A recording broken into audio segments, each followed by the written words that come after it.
High friends, Balaram tech info চ্যানেলে আপনাদেরকে স্বাগতম। আজকে টেবিল ফ্যানের বুশ কীভাবে সেটিং করা হয় সেটি দেখাবো। তো ফ্রেন্ডস, এই দেখুন বুশ আমি আগে থেকে খুলে রেখেছি। তো বুশটি লাগার আগে অয়েল প্যাডে আমি লুব্রিকেটিং অয়েল লাগিয়ে দিচ্ছি, যাতে করে পরে লাগাতে না হয়। আগে লাগিয়ে নিলে জিনিসটি ভালো হয় বা অয়েল প্যাডটি ভালোভাবে ভিজে যায়। তো এই দেখুন অয়েল প্যাডটি আমি লাগিয়ে দিচ্ছি। তো ফ্রেন্ডস, এটি একটি ছোট ভিডিও।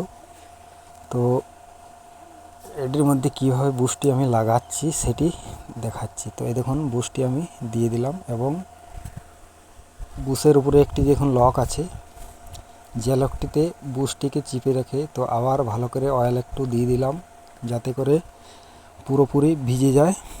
তো দেখুন এবার লকটি দিলাম এবং লকটিকে চিপার জন্য যে প্লেটটি দেখছেন, প্লেটটি বসিয়ে দিলাম এবং তিনটি দেখুন নাট আছে।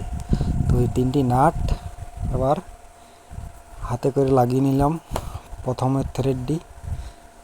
তারপরে আমি স্ক্রুড্রাইভার দিয়ে ফুল টাইট করব। তো টাইট করবেন, সমানভাবে টাইট করতে হবে, কারণ সমানভাবে যদি টাইট না করা হয় তো বুশটি ঠিকমতো কাজ করবে না। তো এই দেখুন, তো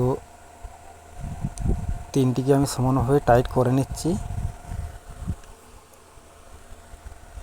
তো টাইট করা প্রায় ফাইনালের মুখে।